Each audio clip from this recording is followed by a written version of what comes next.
Kelda. Lovely to see you again in the glorious sunshine. So today is all about goal setting. Do you want to kick us off with why we're even doing this podcast on goal setting? Why is it important? Yeah, I think it's really, again, a big learning of my own is that importance of having a goal to aim for, and the link to motivation. So, unless personally I've got something to be working towards, I really struggle with the motivation to keep moving forwards. But also it being really clear that it's something that I want, because, if you set a goal but you're not really committed to it, you're never going to have that motivation. So yeah, today we're really going to look at the importance of goals and how to keep that motivation up to keep moving towards achieving them. Yeah, and I guess goal setting, people have heard about goals, it's not a new concept, is it? But what's important is almost, I guess we tend to learn from other people's stories. So how do they actually do it in real life rather than on the textbook where I write a SMART goal? Yeah, and it's really interesting, isn't it? Because obviously the whole aim with these podcasts was to keep them real. So we're not just going to pull it out of a textbook and tell you how to set goals, because we've all heard that a zillion times over. So for me, it's about relating it to real life. And when I look at both my own journey, there has always been the next goal, whether that be a race when I was riding the horses, whether that be when I was aiming for the Paralympics and it was, World Championships next year and then selections the year after, obviously the Atlantic. But as well, I think the important thing with goals is that having the end goal, but then breaking it down into stepping stones, because it's an analogy often used, isn't it, about when someone sets off to climb Everest. If they just look at the summit of Everest, that seems impossible, but you kind of go, okay, first step is base camp. Once we get to base camp, we move to the next one. So really recognizing what's the end goal and then what are the steps for me to get there. And I think a really important thing with that is keeping those small steps achievable, so that you're constantly building confidence in your ability to achieve the end goal. And really interestingly, I had a conversation with someone the other day that they wanted to set up a business, but they were feeling scared about doing it, and it all felt a bit overwhelming.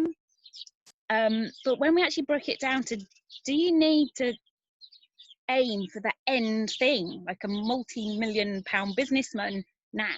What's the first step? And the first step was actually just doing some odd jobs for friends and families and getting some business cards printed. Did that feel achievable? Yes. So actually, once you've done that and achieved that, then we move on to the next step. And instead of kind of aiming for that big multi-million pound business, when you haven't achieved that in the first month, thinking that you failed and stopping moving forwards with the goal. So yeah, that was quite a long-winded way of saying, sort of identifying what the big goal is and then the importance of breaking those down into manageable chunks. Brilliant. And so coming back to that first thing of identifying the goal, how do you do that? So you say your whole life has had one goal after another. Have you developed that on your own? How did you come up with your goals in the first place? Yeah, do you know, I think, again, these podcasts are all about keeping it real. And, we've talked a lot about responsibility and choices. You have to keep looking.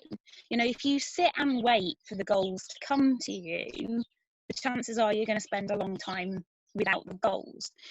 So if I go back to when I missed out on selection for the Paralympics, my goal for 4 years, but really since being 4 years old, had been Olympics gold medals. That goal was taken away from me because I wasn't fast enough, my goal, but it was taken away. Now I had a period of time when I wasn't going anywhere and I didn't know what my next goal should be. And that's a time, when we go back to that sat-nav analogy, that I say I was really sat at the traffic lights and going nowhere. And it was a not nice time, because I always like having a goal. But I got out and I explored options. You know, I opened doors, I looked for things. And when I started looking, it took a bit of time, but I then fell upon the Aconcagua expedition, and all of a sudden, my next goal was in place, and all of a sudden, you know, I put the stepping stones in, and the training was back in place, and the small achievable steps leading up to Aconcagua. You know, once I finished Aconcagua, I was like, okay, haven't got a goal now, but I'd already got an idea about wanting to do something else. So I started looking, and you're also prepared that you might try something and then it turns out it's not the right goal. So you're prepared to change and reflect and review. I think for others, it can be very different. You know, if you're in the middle of a degree, the goal is there. The goal is passing my degree. So you don't have to look for it. You know what it is when you start your degree with 4 years still to go. You can still break it down into the manageable chunks, whether that's one assignment, one exam, the first year, whatever it might be.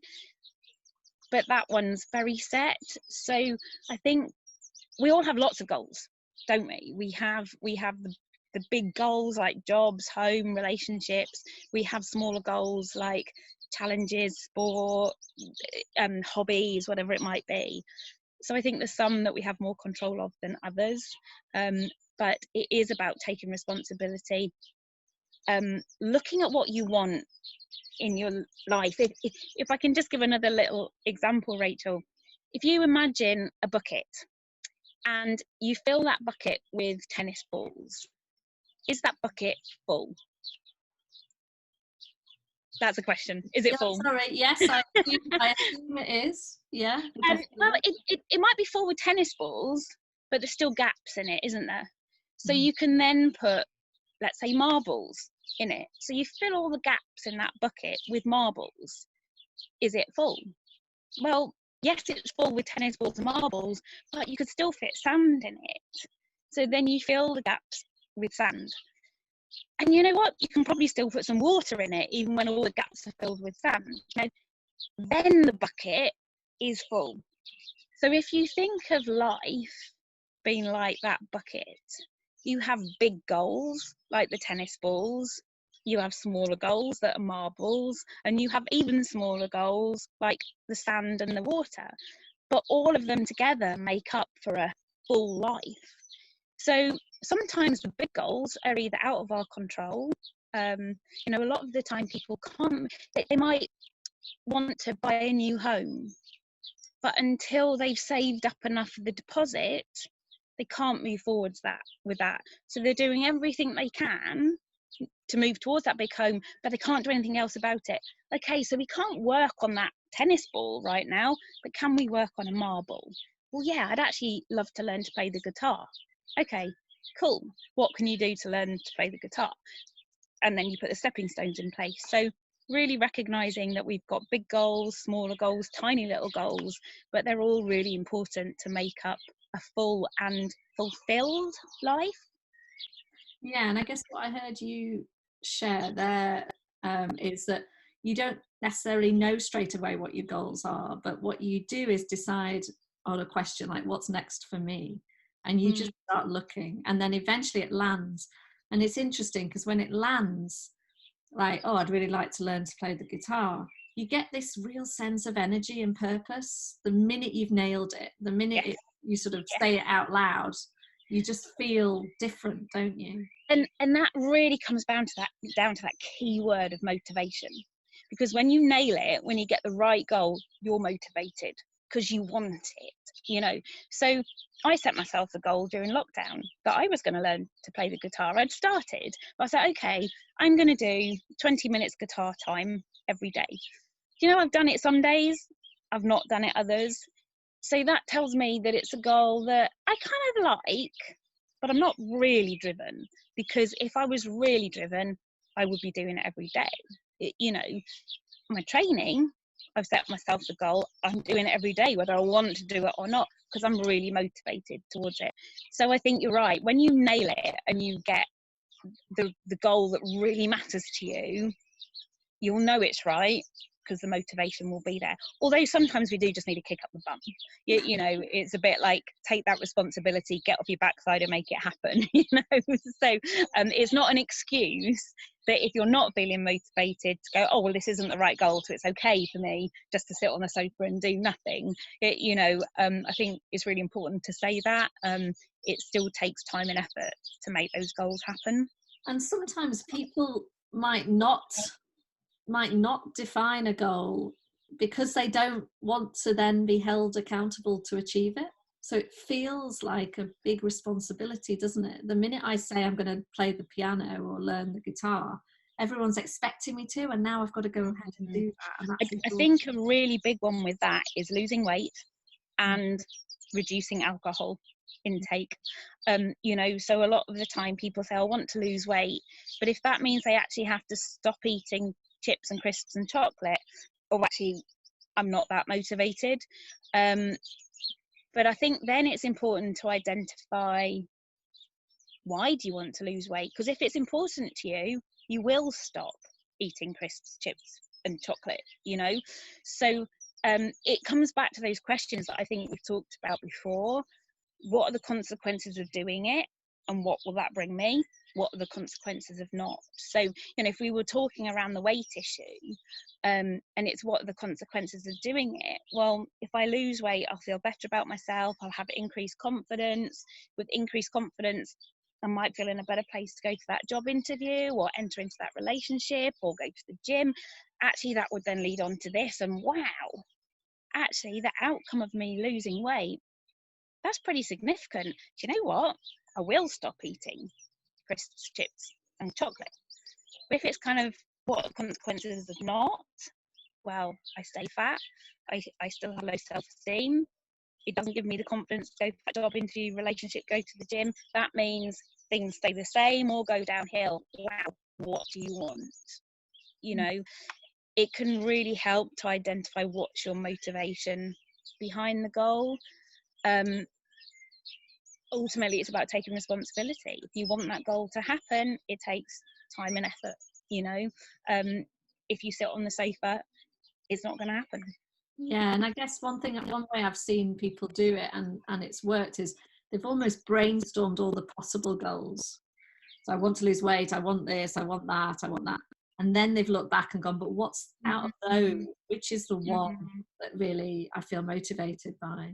And I think as well, it's making sure those goals are realistic. I spoke to someone the other day who hadn't been training for a long time, and then they'd set quite a gnarly training regime in place for the first week. And after the first week, they were so broken that they just went, see, I told you I was unfit, I can't possibly train, and they stopped. But when we broke it down, we kind of went, was that realistic? You know, so actually, how I see it is, if you think of your comfort, stretch, panic zones, you know, when we're in comfort, we're not growing. Yeah. If we're in panic, we're not growing because it's too much. So we want to put ourselves into stretch, because stretch is where we grow. So if we use training as an example, if you're saying today I'm going to do 10 press ups, okay, that's right on the edge of your comfort zone, but you can do 10 press ups. After you've maybe been doing 10 press ups for a couple of weeks, you're kind of going, I'm doing these really easily now. I want to do more. I want to do more, because it's almost got a bit boring because you're not stretching yourself. So you're going, I want to do 15 press ups today. Do you know what? For another couple of weeks, you do 15 press ups, and all of a sudden you find yourself going, I want to do more. Like, this is getting a bit easy. Like, I want to do more. Whereas, you know, before you know it, you're doing 30 press ups a day, and it's all felt achievable, and you've always kept your confidence with it because you've slowly been stretching that comfort zone and moving into a bit of stretch. You know, if you'd gone straight trying to do 30 press ups a day, potentially that puts you straight into panic. It hurts, you fail, and all you tell yourself is, I'm useless, I can't do press ups, and you stop. So by building your confidence and getting to the point that you want to do more is a really sort of good way of stretching that comfort zone and working towards your ultimate goal, and making sure it's achievable, and you get there. Brilliant. So actually, what you're saying is just pace yourself Yeah. and keep it so that it's real and it's possible. And I think, can I relate this back to the Atlantic again, like I always do? Yeah. But you know, my when I was sat there with 3,000 miles to go, it honestly felt impossible, and I couldn't see how anyone, particularly myself, could ever do it.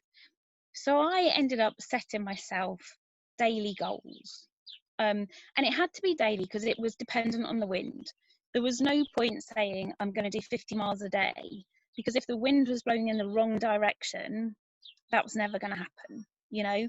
So I would each morning look at the conditions, and I was okay, today, as long as I have achieved 20 miles today, that's great. Anything more than that will be a bonus.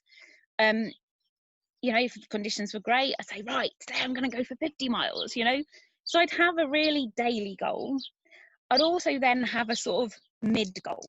So it'd be like, right, okay, I can remember around my birthday, it was like, I absolutely want to get to the halfway point by my birthday. Now I knew, looking at the miles I had to go, that was going to need the conditions to be good. So I'd have to be banging out at least 40 miles a day, which, if you got bad conditions, was going to be out of my control. But it was a really good goal to aim for because it kept me pushing and probably going harder. But I was accepting that if the conditions weren't in my favour, it might not be achievable. Now, actually, I got to the halfway point the night of my birthday, you know, and it made me push harder, because it was like, I knew I had to hit 40 miles a day, at least 40 miles a day. So I was like, do you know what? I'm on 35, but conditions aren't great. If I can get to 38, I know conditions are going to be better tomorrow. So maybe I can get 42 tomorrow, and then I'll still be where I need to be, you know? So it absolutely kept me pushing. The ultimate goal was getting to the other side. But, you know, breaking it down like that absolutely made the big goal achievable and seem achievable, you know. Otherwise I think I probably would have quit in the first week, you know. And I guess the other thing from that story is that you took into account that you're not in control of the conditions. So there's things that are going to go on around your goal that you aren't in control of. And it's really, really, really important question to sort of ask yourself when you're setting goals. You know, what might stop me? Because that's just realistic. So right now, I think of all those athletes aiming for the Olympics this year, you know, both in July with the able bodies and September with para. You know, their absolute goal, they've been so focused that they're aiming to absolutely peak, you know, in 6 weeks' time. And suddenly it's been out of their control, that goal is taken away. Nothing they can do about it, you know. No, you could have never like planned for a worldwide pandemic happening when you're planning your approach to the Olympics, you know. But I think sometimes I'll often say to people, what might stop you?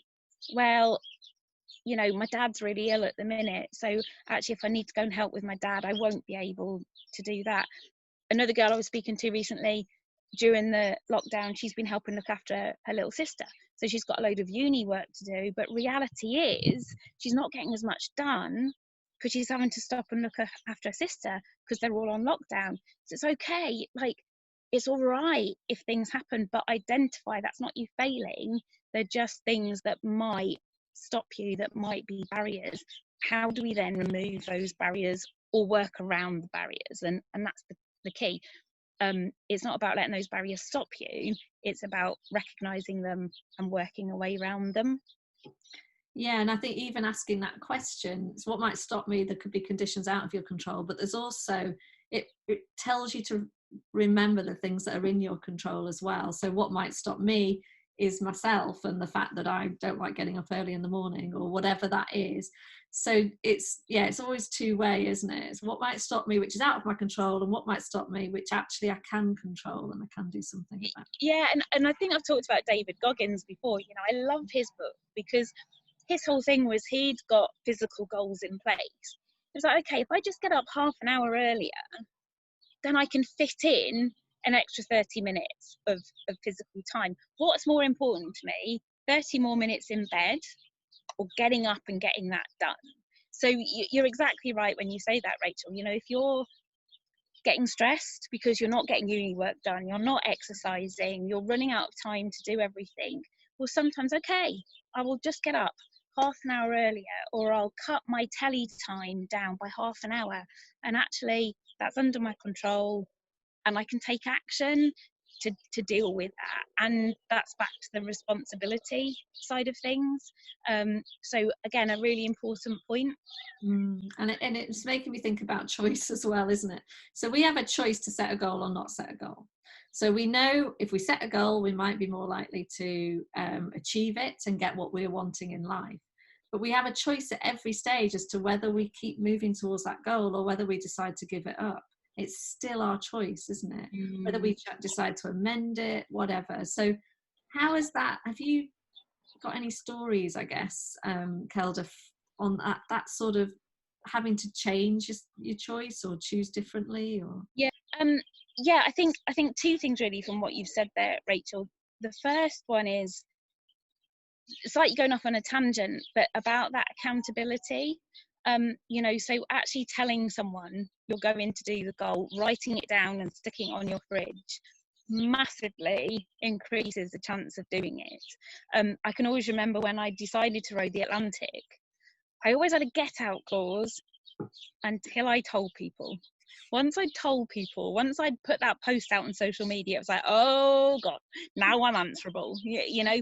But actually that makes you much more accountable and massively increases your chances. So, you know, for any goals you set, whether you tell someone or you write it out, just make yourself accountable. You know, that can be a really good thing to do. The second one, I guess, around changing and adapting, it's a really important thing. And I think the coronavirus is a perfect example of this and reflecting and adapting.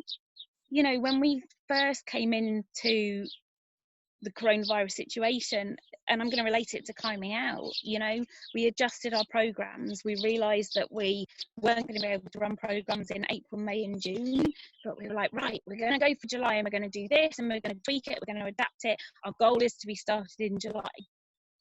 And then obviously Boris Johnson's speech a fortnight ago, and it was like, okay, that's not going to happen. Wales, our programme was in North Wales. You know, Wales has got different rules. So, okay, we're going to have to review, adapt, change our goals. So we've reset them again. We're very aware that they could change again. So it's so important with whatever goal you're setting to review. And I think that's not always about changing the goal, but I'm going to take it back to the losing weight thing. You know, if someone sets themselves the goal that they want to lose 2 stone by September, let's say. I don't know if that's realistic. Is that probably a bit? Anyway, let's say it's 2 stone by September. And, you know, you say, okay, that I'm setting that goal. My target is to lose X number of pounds in 2 weeks. I'm going to do it by exercising, doing this, cutting my eating back by this. But actually, do you know, after 2 weeks, you're finding you're just blooming hungry, you're grumpy, you're ending up snacking on crap because you're hungry. It's not working. So actually reviewing your goal. Well, the goal is still the same, as in I still want to lose weight and my target is X number of pounds in the next fortnight, but my stepping stones are changing. Actually, I'm going to do bigger, healthier meals and try and put more vegetables on my plate so I'm not so hungry, so I don't snack. So I think quite a lot of what we've done through this whole lockdown is saying, okay, we've set this goal. We've said this is what you're going to do to work towards this goal.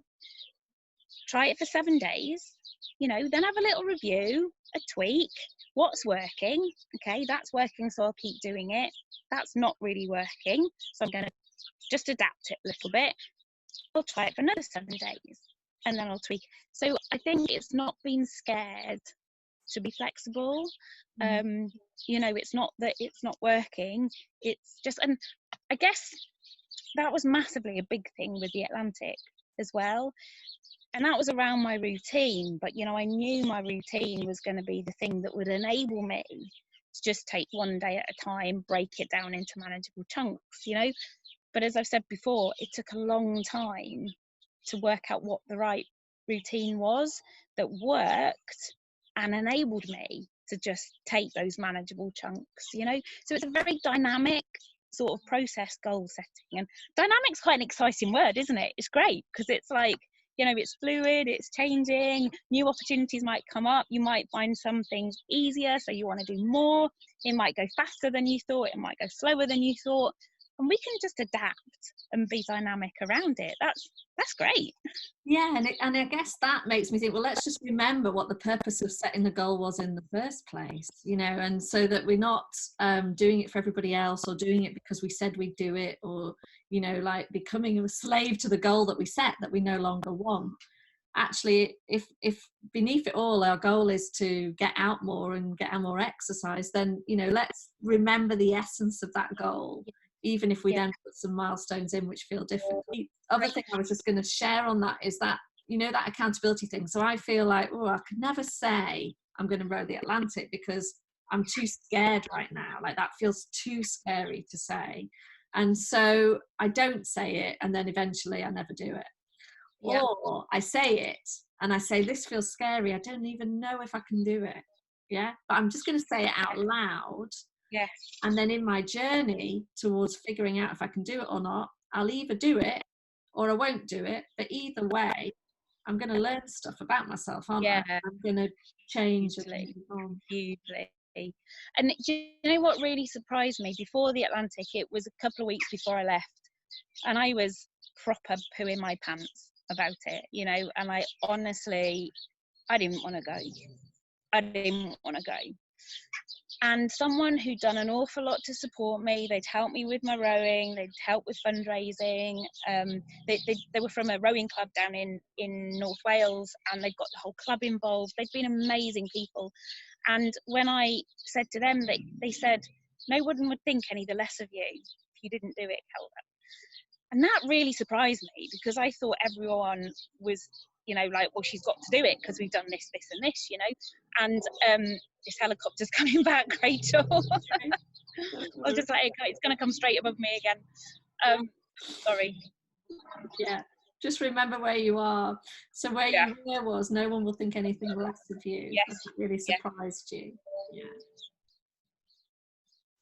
Sorry, I probably could have kept going there. Yeah, so I something that really surprised me was that when it came to rowing the Atlantic, and a couple of weeks before I was due to go, and I was really pooing my pants and thinking that I just couldn't do it. And I spoke to someone who'd helped me a huge amount. They were from a rowing club down in North Wales. They'd got the whole rowing club involved. They'd done so much, you know. And when I told him that, he said, no one would think any the less of you if you didn't do it. And I was really surprised, because I thought they would have all seen me as a failure if I hadn't done it. But it was like, no, it was a massive goal to set. And if you've tried your best, but actually when you've got there, you know, bottom line is you're putting your life on the line doing this. If you decide not to, we will respect that. I think that's not a cop-out, again, but it's that all you can ever do, and we've said this a lot, is be the best you can be. So if you've given it your best, but actually what you've learned is it's not the right goal, or it's a bit too much, or whatever it might be, that's okay, because if you've tried your best, you know, you can respect yourself, and other people will respect that. And I've always said it with climbing out, as long as people are prepared to have a go, that's all I ever ask. Because some people, they'll go to do the abseil, you know, and then they'll be hanging over the edge, and they're like, I just can't do it. That's okay, you know, because you've been brave enough to get up there and have a go, and that's what matters. And if you truly can't do it, you're not just using it as an excuse. That's fine, and no one's going to hold it against you.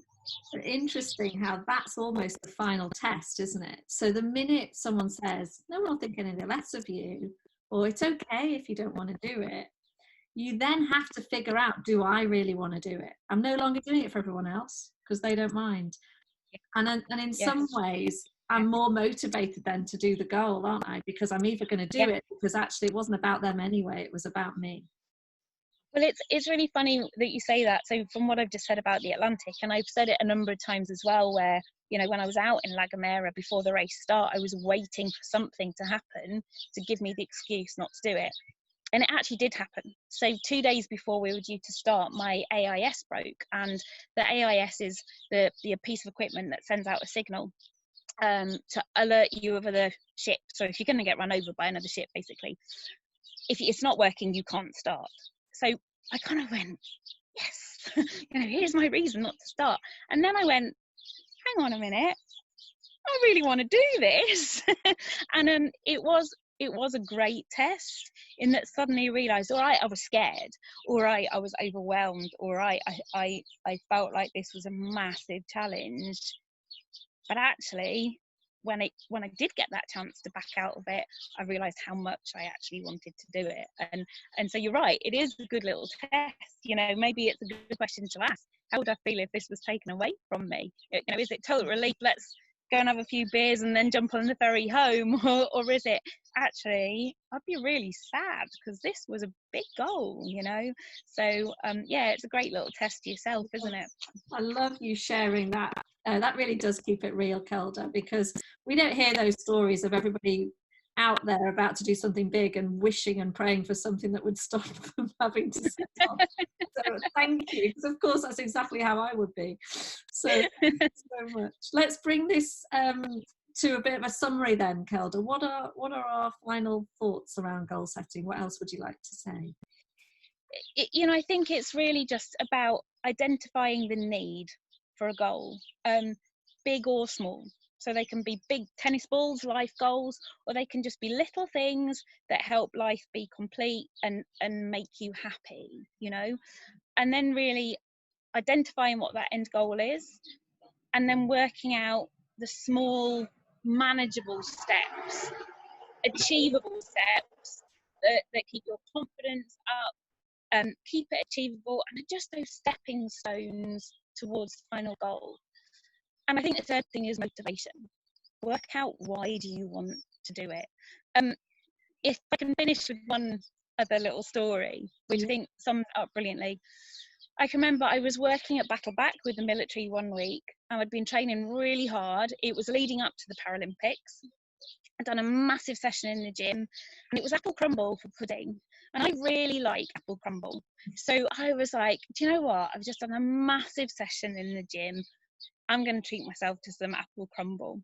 So I went and got an apple crumble, and I sat down with the apple crumble, and the guy sat beside me went, so that apple crumble is obviously more important to you than the gold medal. And I just went, I hate you right now. And I went and put the apple crumble back, you know. So for that's my example of motivation. You know, it's kind of actually, what do you want? If it really matters to you, you'll go and put that apple crumble back, you know. So I think motivation is key. You've got to want it, and you've got to know why you want it. That's huge, isn't it? And then just go and try it, and if you fail, you fail, actually. And adapt and change again. And you know, that's the thing, it's as long as you've given it your best. And sometimes, you know, like I might have started to try and play the guitar and realize that actually I hate playing the guitar. So I've learned something, and then I don't have to stress about the fact that I'm not learning to play the guitar, because I know. Can I do one more story? I know, but just I always wanted to ski, right? But I never knew whether I'd be able to with my leg. And one day we were with Battleback again, and we went to an indoor ski slope. And so it was like, great, it's my opportunity to like learn to ski.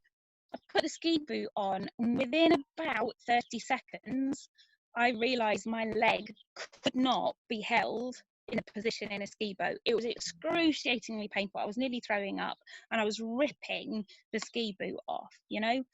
And you know what? That was okay, because for quite a long time I'd beaten myself up about the fact that I'd never been skiing, and maybe I'd be a really good skier, and it was sort of like an underlying goal. I tried it, I very quickly learned that skiing was not going to happen with my leg. I've never stressed about not being able to ski or not skiing since, because I tried, I learned, and now I've adapted and I aim for another goal. So I guess that's what we're saying. That's brilliant, and it sums it up beautifully, Kelda. So good luck, everyone, with setting goals. And I know that Climbing Out, I've got some great worksheets and things like that. So if you do want some resources to help you, to get in touch with Kelda at Climbing Out. And That would be great. Yeah, we'd love to hear from anybody. brilliant. And I will see you next week. Lovely to see you again, Kelda. See you later. Thanks, Rachel. Take care. Bye. Bye.